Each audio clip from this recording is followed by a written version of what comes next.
오늘 읽은 이 나훔서는 여러분들이 자주 읽지 않는 책입니다. 또 이 나훔 선지자라고 하는 분은 그렇게 유명한 선지자는 아닙니다.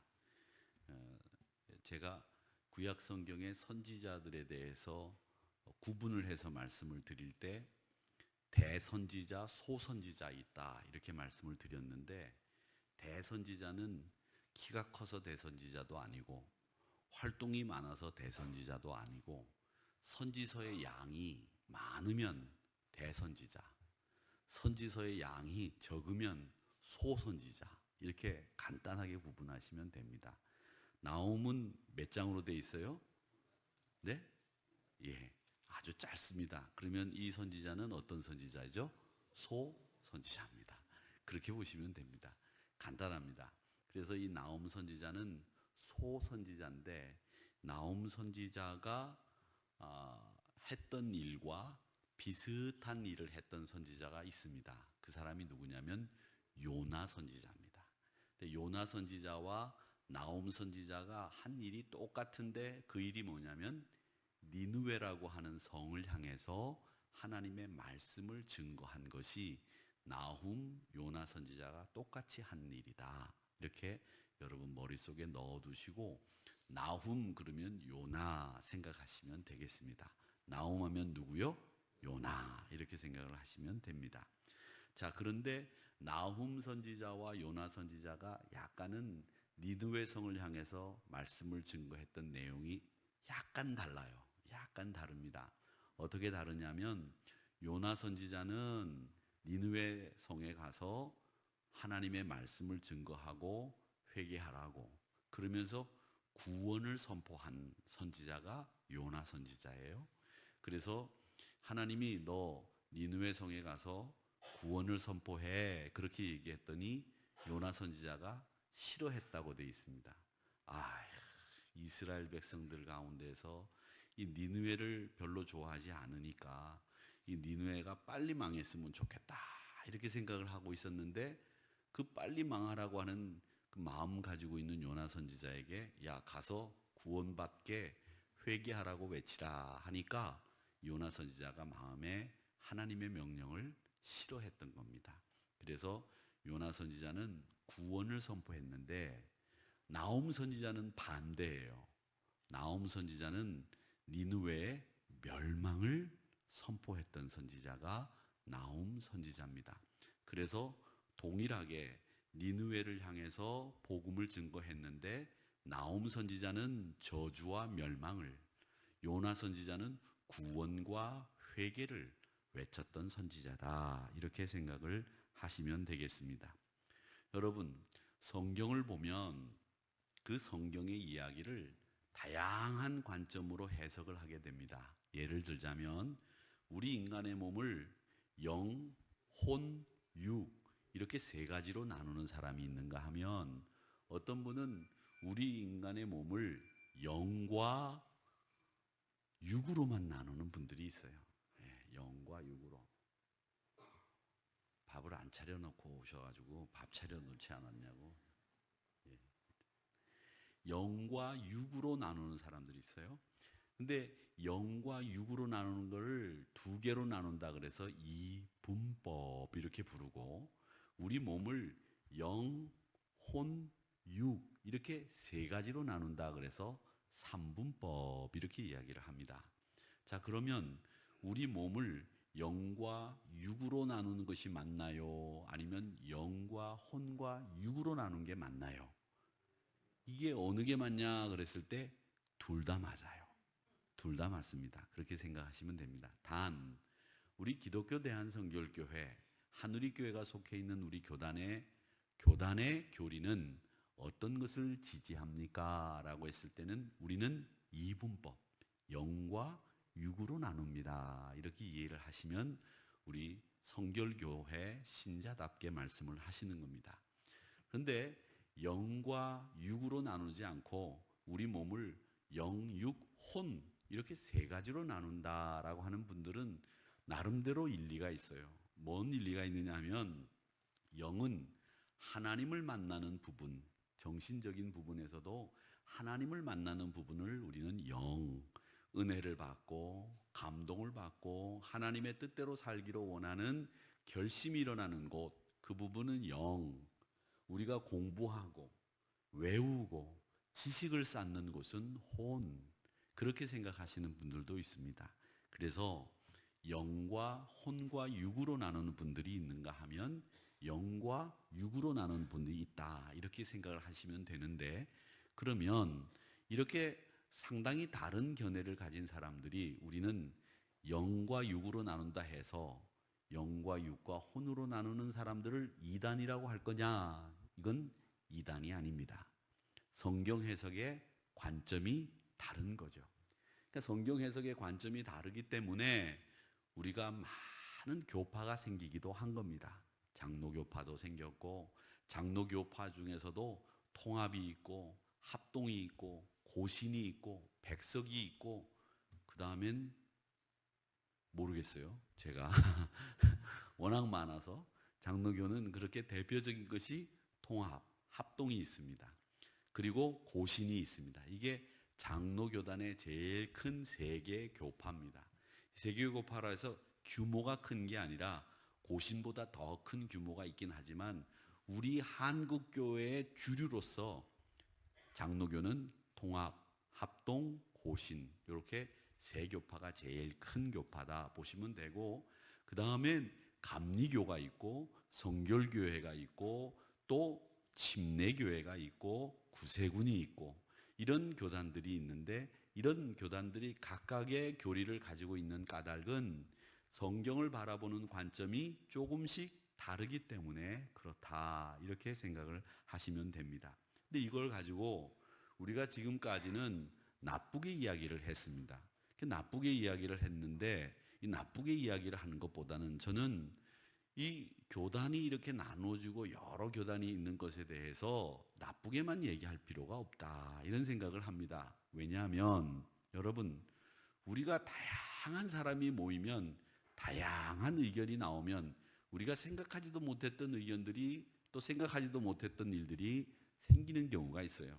나쁜 일도 있을 수 있지만 좋은 일도 참 있을 수 있다, 저는 그렇게 생각을 하기 때문에 오늘 이 말씀, 나움과 요나라고 하는 이야기를 하면서 여러분들에게 말씀드리는 것, 똑같은 니느웨를 향해서 외치는 말씀인데도 불구하고 하나는 구원과 회개를, 하나는 저주와 멸망을 이야기하는 이 두 분의 이야기는 사실은 다 뭘 얘기하느냐면 하나님의 구원의 역사, 하나님의 놀라운 능력을 이야기하고 있다, 이렇게 생각을 하시면 되겠습니다. 자, 그러면 여러분들과 함께 이 니느웨에 대해서 이야기를 좀 해야 될 텐데, 이 니느웨는 어떤 곳이냐 하면, 여러분 잘 보이세요? 잘 보이세요? 네, 니느웨가 어디냐 하면 여기 모술이라고 보이시죠? 모술, 그렇죠? 보이시죠? 모술. 이 모술이라고 하는 것은 이라크 사태 때 가장 많이 거명됐던 도시가 모술이라고 하는 곳입니다. 아마 여기가 굉장히 중요한 IS의 거점이었습니다. 그래서 이 미국, 그다음에 영국, 나토 연합군이 제일 많이 폭격을 한 데가 이 모술이라고 하는 곳인데, 우리나라 자이툰 부대가 파병할 때 제일 먼저 주둔하게 될 도시가 모술이라고 했던 곳이라고 그렇게 알려져 있습니다. 지금은 니네와라고 하는 주의 주도입니다. 주도라고 하는 말은 경상북도, 경상남도, 전라남도, 전라북도 할 때 도청이 있는 도시, 이렇게 생각을 하시면 되겠습니다. 근데 이 모술이라고 하는 곳은 왜 이름이 모술이 됐냐면, 이곳에서 생산되는 옷감이 있었는데 모슬린이라고 하는 옷감이 이곳에서 생산이 돼서 거기에 따른 이름이 모술이라고 이름이 지어졌다고 합니다. 그 다음에 또 여러분 기억하실는지 모르겠습니다만은 이태리의 2차 세계대전 당시에 이태리의 독재자가 있었습니다. 이름이 무솔리니라는 사람이 있었습니다. 이 무솔리니라고 하는 사람이 있었는데 그 사람이 이름이 무솔리니라는 이름이 모술의 상인의 후예다. 모술 상인의 후예다라는 이름이 무솔리니라는 이름이래요. 그래서 그 이태리의 2차 세계대전 당시에 그 독재자였던 무솔리니, 그 사람이 이 모술 사람 상인의 후예였다, 이렇게 알려져 있습니다. 우리나라는 상인 중에 제일 유명한 상인이 어떤 상인이죠? 개성, 잘 모르세요? 예, 개성상인이 옛날에는 굉장히 유명했습니다. 개성상인. 개성분들 우리 교회도 계시던데 개성분들하고 거래를 하면 개성분들은 절대 손해 안 보시는 상인들이 개성상인이라 그래서 유명한 분들이에요. 그래서 이 개성상인들처럼 이 모술상인들이 굉장히 유명했는데 그 모술상인의 후예가 무솔리니라고 하는 이름으로 나왔다고 합니다. 자, 그런데 이 니느웨가 어디냐면 바로 이 모술입니다. 그렇게 아시면 되겠습니다. 근데 요나서에 보면 이 니느웨 성이 이렇게 한 바퀴 도는데 사흘길이 걸렸다고 요나서 3장에 보면 나와요. 사흘길. 그래서 이 고고학자들이 이 니느웨 성을, 성경 고고학자들이 니느웨 성을 이렇게 파보니까, 발굴을 해보니까 이 한 바퀴 도는데 몇 킬로 되냐면 96킬로 정도 됐다고 해요. 그러니까 하루 길이 30킬로라고 본다면 사흘 길이 딱 맞는 거죠. 그래서 성경에 니느웨가 사흘 길이었다라고 하는 말이 딱 맞는 말이구나라고 하는 것을 알 수 있다고 합니다. 그리고 또 이 니느웨는 성경에 나오는 여리고 성하고 똑같이 난공불락의 성이었다고 합니다. 여리고 성은 성벽이 두 개로 이렇게 두 겹으로 돼 있어서 난공불락의 성이었는데 이 니느웨 성도 난공불락으로 굉장히 두꺼운, 그래서 전차가 세 대가 성벽 위를 달릴 수 있을 정도로 성벽이 두꺼운 그런 도시였다고 합니다. 어떤 목사님은 이 니느웨를 지금 우리가 살고 있는 서울과 비교해서 설교하시는 목사님도 계시더라고요. 규모가 큰 것도 서울과 비슷하고 든든하게 방어 체제가 잘 갖추어진 것도 서울과 비슷하고 또 여러 도시들 가운데에서 한강을 끼고 있고 티그리스 강을 끼고 있는 것도 서울과 비슷하다, 이렇게 이야기를 합니다. 그리고 또 이방 도시였다가 하나님의 복음이 전해지면서 이 도시가 복음화되어 가려고 하다가 멸망했던 것도 서울과 비슷하지 않느냐, 이렇게 이야기를 합니다. 우리 서울이 옛날에는 한양이라고 하는 이름으로 불리워졌습니다. 복음이 들어오기 전에 이 서울이라고 하는 도시는, 개화가 일어나기 전에는 아주 웃기지도 않는 도시가 이 한양이라고 하는 도시였다고 합니다. 여러분, 제가 어릴 때만 하더라도 남대문에서 지금 힐튼 호텔을 오른쪽으로 끼고 남대문에서 남산으로 올라가는 그 길이 다 무당집이었습니다. 기억하실는지 모르겠어요. 여러분, 예전에는 서울 안 사시고 시골 사셨죠? 예전에 저는 서울 살았거든요. 그래서 제가 잘 알아요. 그 남대문에서 남산으로 올라가는 길이 다 무당집이고 점집이었어요. 제가 부산에 목회를 하러 갔더니 저희 교회가 있는데도 저 산에서부터 이렇게 내려오는 길목이었습니다. 무당들이 제일 좋아하는 터가 어떤 터냐면 산에서부터 전기가 흘러내려오는 곳, 그곳이 용하다 그래서 거기다가 무당집을 지으면 용한 귀신들이 잘 찍어준다고 해서 산에서 내려오는 쪽에 무당집들이 다 있는 거예요. 그게 보니까, 저도 가보니까 이 교회가 제일 밑에 있는데 그 위로 점집들이 얼마나 많은지 저희가 매일 기도했어요. 점집아 물러가라, 점집아 없어져라. 그랬는데 하나 둘 셋 둘 이렇게 점집들이 없어지더니 제가 떠나올 때쯤 돼선 점집이 하나도 없었어요. 그런데도 빨간 국기 달아놓고 말이죠, 나치국가처럼 나치국기 딱 달아놓은 점집들이 참 많이 있었는데, 이렇게 어디론가 전기가 흘러내려오는 곳에는 무당집들이 많았어요. 한국도 그랬단 말이죠. 한양도 그랬어요. 미아리 쪽에 가보셔서 아시겠지만 미아리도 점집 많기로 투명한 곳이 미알이었습니다. 도남동 쪽. 그래서 그런 곳에 우리 성결교회가 교회를 세워야 된다고 우리 믿음의 선배들이 말씀을 하시기도 하셨대요. 그래서 거기 도남동 교회도 들어가고 거기 교회들이 들어갔다고 하는데, 이 한양이 그랬단 말이죠. 예전에 복음화가 되기 전에 아파도 치료받을 수 없는 사람들이 넘쳐나는 곳, 복음화가 일어나기 전에, 복음이 들어오기 전에 조선은 결국 그러다가 일본에게 망한 거예요. 이 니느웨가 꼭 그렇다는 거죠.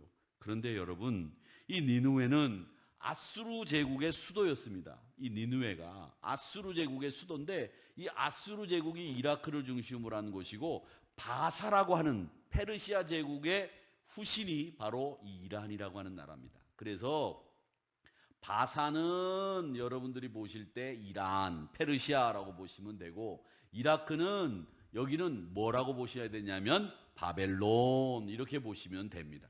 그래서 바벨론, 니느웨, 아시리아, 여기가 이라크, 페르시아, 바사 제국은 이란, 이렇게 생각을 하시고 성경을 보시면 틀림이 없다라는 겁니다.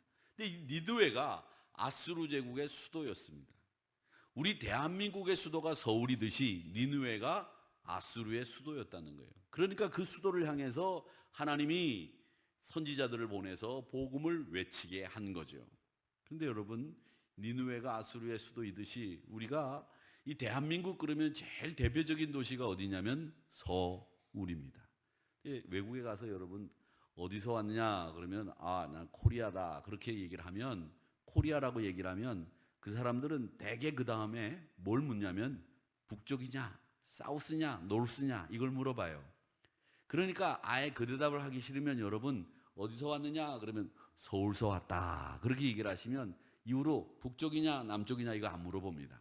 그러니까 여러분 나중에 외국에 나가셔서 누가 어디서 왔냐 그러면 어떻게 얘기해야 돼요? 서울서 왔다 이렇게 얘기하면 그걸로 얘기가 끝나는 거예요. 그렇듯이 이 니느웨는 아수르 제국을 대표하는 곳이었습니다. 그렇기 때문에 이 니느웨는 어떤 도시였는지 우리가 잘 알 필요가 있고, 왜 하나님이 이 니느웨를 이렇게 두 선지자를 통해서 각각 다른 복음을 전하게 하셨을까, 요걸 생각해 보셔야 됩니다. 여러분, 위에 왜 이런 이유가 있었느냐? 일단 아시리아는 바벨론에 의해서 멸망을 당하기 전에 세계를 한번 제패했던 신흥국가였습니다. 그런데다가 아시리아는 이 사람들이 아주 잔인하고 포악하고 못된 사람들이었습니다. 이스라엘을 가장 많이 악하게 괴롭혔던 사람이 아시리아 사람들입니다. 여러분, 우리 대한민국 사람들도 그렇게 만만한 사람은 아닙니다. 우리 대한민국 사람도 지독한 사람들입니다. 왜 그러냐? 대한민국 사람이 가면 그 동네가 대한민국처럼 바뀌어버려요. 다 바뀝니다. 다 바뀌어요. 저는 여러 곳을 봤어요. 선교지에 한국 사람이 딱 들어가면 벌써 제일 먼저 땅값이 올라가기 시작합니다. 선교지에 한국 사람들이 들어가면 뭐가 생기느냐? 배달 문화가 생기기 시작해요. 선교지에 한국 사람들이 들어가면 한국 사람들의 문화가 잘 거기에 정착되는 걸 보면서 야, 이 한국 사람 진짜 무서운 사람이다. 제가 한국 사람이면서도 한국 사람 무서운 사람이라고 생각합니다. 보세요.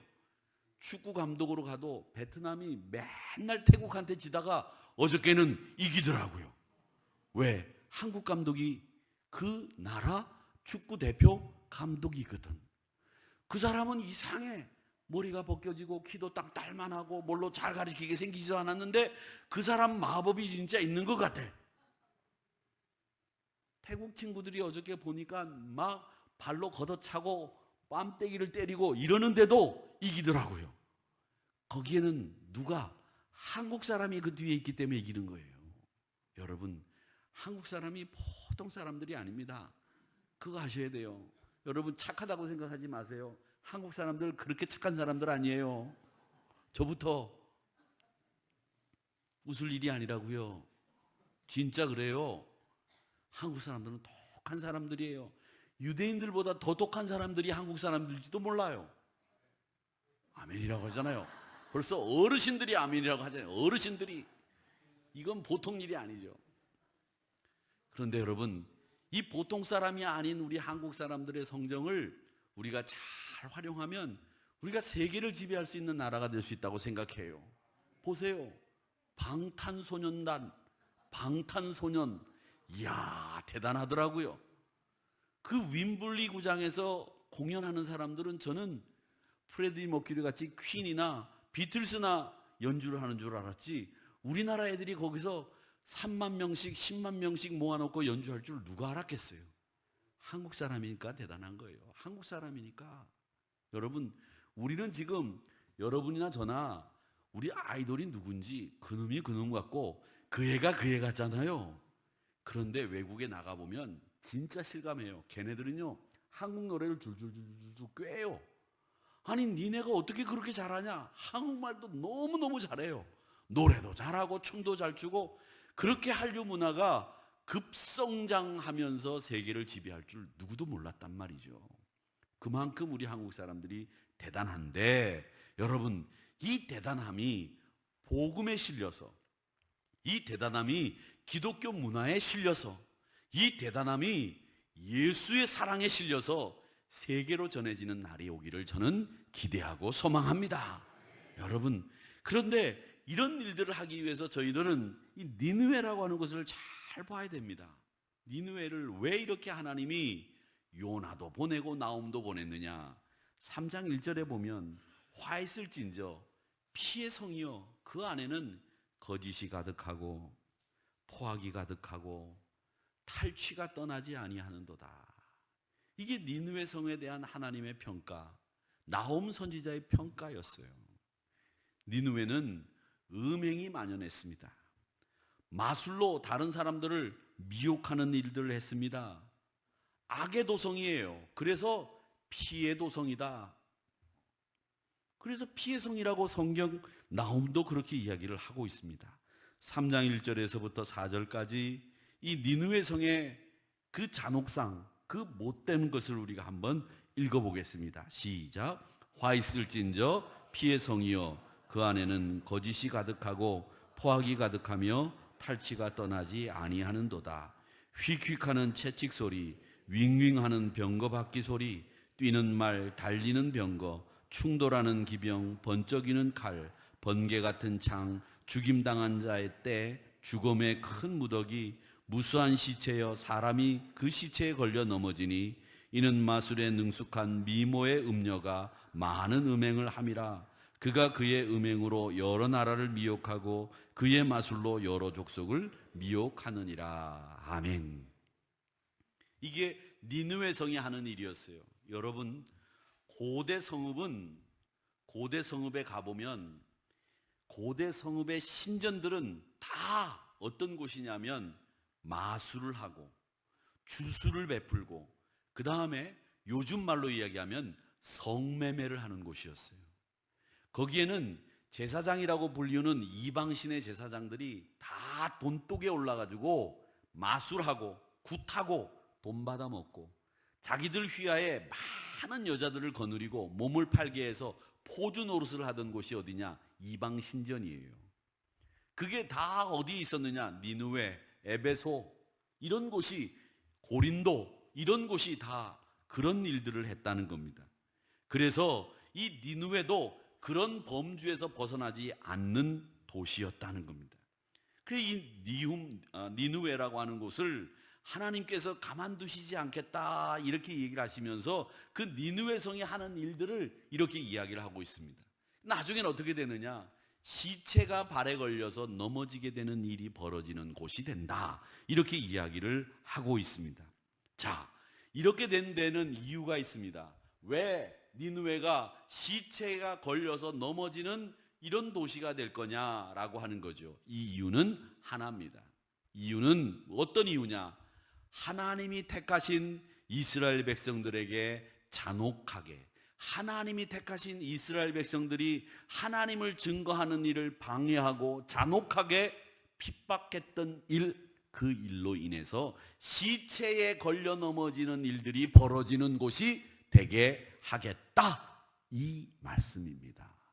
여러분, 그러니까 이 말은 뭐냐면 하나님이 사용하시는 이스라엘을 방해하면 너희들 시체에 걸려 넘어지는 도시가 되게 할 거다, 이렇게 말씀하신 겁니다. 그러니까 주의 사람들, 주의 백성들은 주의 일을 할 수 있도록 만들어주고 주의 일을 할 수 있도록 하나님이 도와주신다라고 하는 것이고, 주의 일을 방해하면 하지 안 된다라고 하는 것을 말씀하시는 것이 이 나홈 선지자를 통해서 니느웨에게 선언하는 말씀입니다. 여러분 보세요. 이걸 거슬러 올라가 보면 창세기에 가보면요, 아브라함이 하나님의 택함을 받습니다. 하나님이 왜 아브라함을 택했을까요? 왜? 아브라함이 이뻐서? 처음부터 아브라함이 믿음이 좋은 사람은 아니었어요. 아브라함을 왜 택하셨어요? 갈대 우르에 사는 아브라함을 왜 택하셨어요? 아, 너다, 이래서 택했습니까? 아니죠. 하나님이 아브라함을 택한 이유는 하나님이 인류를 구원하시기 위해서 믿음의 조상으로 아브라함을 택하신 거예요. 하나님의 일을 하기 위해서 하나님이 아브라함을 택하신 거예요. 그래서 고향, 친척, 아비의 집 떠나라, 이렇게 말씀하신 거고요. 그래서 우르를 떠나서 하란을 떠나서 우르를 떠나서 하란을 통해서 가나안까지 와서 그가 믿음의 조상이 되고 이스라엘 백성의 원류가 된 거예요. 이스라엘 백성들은 왜 하나님이 택하셨습니까? 인류를 구원하기 위해서 하나님의 말씀을 증거하고 하나님의 뜻을 증거하고 하나님이 이 땅에 이루려고 하는 하나님의 백성의 나라를 만들기 위해서 이스라엘을 택하신 거예요. 그래서 아브라함을 택하신 거죠. 그래서 아브라함을 뭐라고 부르냐? 열국의 조상, 믿음의 아버지, 그렇게 부르는 거예요. 예수님도 여러분 신약성경에 보면 아브라함의 자손이다, 이렇게 얘기를 하시고, 마태복음에 보면 예수님의 족보를 이야기하실 때 예수 그리스도와 아브라함의 족보라, 이렇게 이야기를 하고 있거든요. 이건 뭘 얘기하느냐면 아브라함을 택한 이유가 다른 이유가 아니다, 온 인류를 구원하기 위해서 이스라엘을 만들기 위해서 아브라함이라고 하는 사람을 택한 거야, 이 얘기를 하시고 있습니다. 그러면서 아브라함을 택해서 뭐라고 얘기하십니까? 너는 복의 근원이 될지라. 너를 축복하는 자는 내가 축복하고 너를 저주하는 자는 가만 안 놔둬. 이게 하나님이 아브라함을 택하시면서 하신 얘기예요. 왜 아브라함이 하나님으로부터 이런 축복을 받는지 여러분 잘 아셔야 돼요. 왜 하나님이 너를 축복하는 자를 내가 축복하고 너를 저주하는 자를 내가 저주하겠다고 말씀하셨느냐? 아브라함이 이뻐서? 아니라니까요. 아브라함이 이뻐서 그 말씀을 하신 게 아니라 아브라함이 하나님의 일을 하여야 하기 때문에 너를 축복하는 자, 즉 네가 하는 일을 도와주는 사람 내가 축복하고, 하나님의 복음을 증거하고 하나님을 증거하는 일에 네가 나설 때 그 옆에서 도와주는 사람들이 된다면 그는 축복의 사람 되고, 그걸 방해하면 저주하겠다, 이 얘기예요. 그러면 여러분은 축복받는 비결은 하나죠. 주의 일을 하고 주의 일을 하는 사람을 도와주면 여러분은 복받는 거예요. 다른 복이 아니에요. 주의 일을 하는 사람을 방해하고 주의 일을 하는 일을 여러분들이 동참하지 않으면 그건 저주가 받는다. 이게 아브라함을 통해서 우리에게 주신 말씀이란 말이죠. 그래서 창세기 12장 2절의 말씀에 보면 너는 복의 근원이 될지라. 네가 복이 된다. 너를 축복하는 사람 내가 축복하고 너를 저주하는 사람을 저주하겠다, 이렇게 이야기하시면서 하나님은 이스라엘 백성들에게 복음을 증거하는 사명을 주셨는데 그걸 이 니느웨가 막고 잔혹하게 핍박했기 때문에 나홈 선지자를 통해서 멸망과 저주를 선포하게 된 거예요. 사랑하는 성도 여러분, 여러분은 주의 일을 하심으로 말미암아 하나님의 복음, 예수 그리스도의 사랑을 증거함으로 말미암아 주의 일을 하는 여러분들이 되셔서 아브라함이 창세기 12장에서 받았던 그 축복을 여러분도 똑같이 받으시기를 축원합니다. 여러분들을 축복하는 사람을 하나님은 축복하실 줄로 믿습니다. 여러분을 저주하는 사람을 하나님은 싫어하시고 버리고 저주하게 될 줄로 믿습니다. 여러분이 주의를 하신다고 한다면 여러분은 아브라함과 동일한 축복을 받는 줄로 믿습니다. 그게 성경의 약속이에요. 그래서 그 약속을 이루기 위해서 하나님은 이스라엘 백성들을 세우셔서 하나님의 복음을 증거하고 하나님 나라를 만들기 위해서 나가는데 니느웨가 방해하니 너희들에게는 저주, 너희들에게는 멸망밖에 없다고 하신 말씀을 이 나홈 선지자를 통해서 하시는 거예요. 여러분 기억하시기 바랍니다. 그러니까 여러분이 꼭 복이 되시기를 축원합니다. 이 복이라는 게 참 재미있습니다.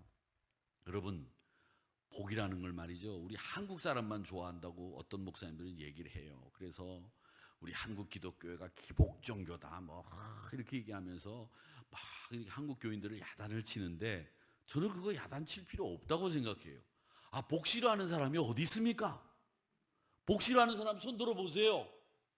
있어요? 없지요? 다 복 받기 원하시지요? 왜 아멘을 그렇게 해요? 복 안 받으실래요? 받으셔야지요. 다 복 받기를 원합니다. 복 받는 데는 한국 사람, 미국 사람, 일본 사람, 중국 사람, 이 사람의 구별이 없어요. 다 복 받기를 원해요. 복 받기 싫어하는 사람이 어디 있습니까? 여러분 이태리 가보셨죠? 거기 가보면 분수라는 분수에 다 가보면 거기 동전이 얼마나 많습니까? 그 동전 왜 던져요? 에이 내 복 떨어져라 그리고 던지는 분이 있어요? 아니에요. 저기에 들어가면 내 소원이 이루어진다더라 그러니까 그냥 냅다 던지는 거예요. 여러분 벨기에 브루셀이라고 하는 곳에 가보면 예수님이 이렇게 누워 있어요. 구리로 만들어놓은 예수님이거든요. 근데 이게 이상하게 누가 만들었는지, 누가 소문을 만들었는지 모르겠는데 이 누워 계신 예수님의 배를 만지면 복 받는다고 그런 전설이 있어요. 전설이 있어요. 뭐 만지면 아들을 낳는다든지 뭐 우리나라 말에 또 그런 말도 있긴 하는데 여기는 아들 낳는다는 말은 없고 어쨌든 이 여기 누워 계신 예수님의 배를 만지면 복을 받는다라는 전설이 있어요. 예수님의 배가 있을까요? 없을까요? 없어요. 하도 만져가지고 달아가지고 없어요. 없어. 우리나라 사람만 복을 좋아하는 게 아니라니까요. 다 복을 좋아해요. 다 복을 좋아한단 말이죠.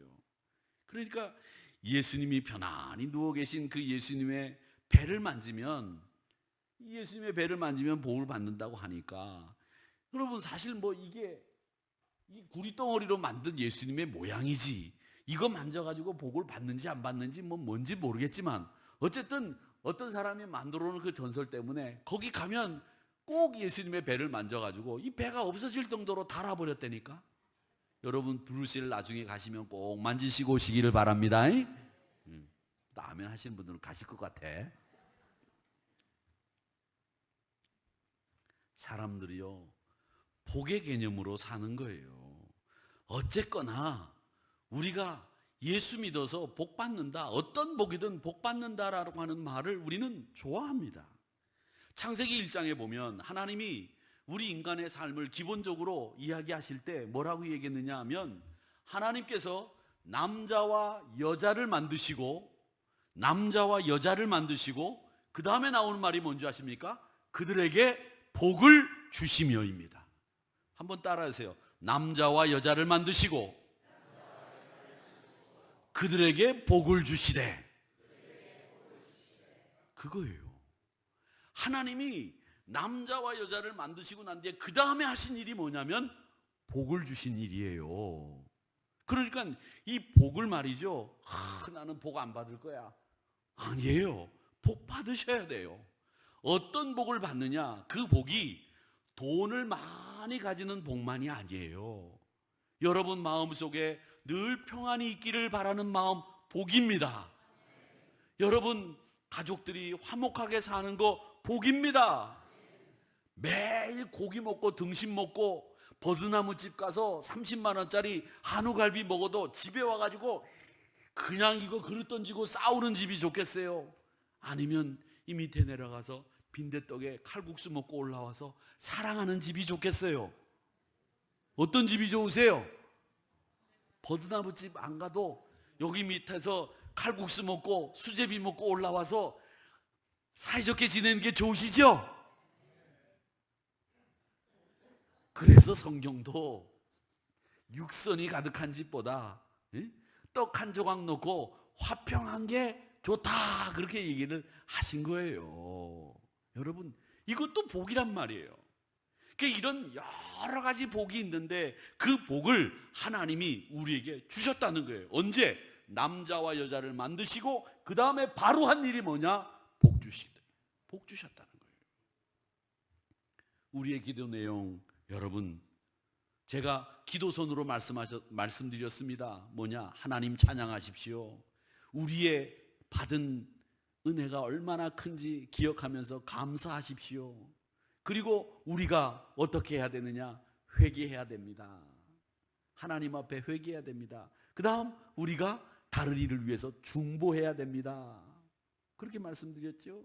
중보해야 됩니다. 그 다음에 우리가 간구해야 될 내용들을 기도해야 됩니다. 이렇게 말씀을 드렸는데, 여러분, 기도하실 때에 여러분 복 받기를 위해서 기도 꼭 하시기를 축원합니다. 그런데 하나님이 주시는 복, 여러분, 하나님이 복을 여러분들에게 주시기로 작정하시면 여러분이 기도 생활, 믿음 생활, 말씀 생활, 신앙 생활 하시면 이 복이 저절로 따라와요. 저절로 따라와요. 아멘. 여러분이 제대로 신앙생활 안 하면 여러분이 복을 쫓아가도 복이 여러분에게 것이 되지 않습니다. 그러니까 여러분, 복을 쫓아가지 마시고 복이 여러분을 따라오게 하셔야 돼요. 그게 뭐냐? 남자와 여자를 만드시고 우리에게 복을 주신 하나님의 뜻을 잘 꿰뚫어 보는 거예요. 자, 12장 3절을 우리 같이 한번 읽어보겠습니다. 12장 3절 시작. 너를 축복하는 자에게는 내가 복을 내리고 너를 저주하는 자에게는 내가 저주하니니 땅의 모든 족속이 너로 말미암아 복을 얻을 것이라 하신지라. 아멘. 여러분, 나훔의 신학은 바로 이 말씀에 기초를 하고 있는 신학입니다. 아브라함, 하나님의 일을 하는 백성들에게 복을 주는 사람 복 주겠다. 하나님의 일을 방해하는 사람들에게는 내가 저주하겠다. 여러분, 주의 일에 여러분 동참하시고 주의 일을 하는 여러분들이 하나님의 축복을 받는 여러분들이 되시기를 주의 이름으로 축원합니다. 예수님도 그러셨잖아요. 너희가 나를 영접하는 것이 곧 아버지를 영접하는 것이다, 그렇게 말씀하셨고, 제자들을 파송하시면서 70명의 제자들을 파송하시면서 뭐라고 얘기하셨습니까? 너희들이 그 집에 들어가자마자 복을 빌어줘라. 그런데 그 복을 빌어줬는데도 그 복을 받기에 합당하지 않으면 나와가지고 먼지까지 다 털어버려라, 그렇게 말씀하지 않았습니까?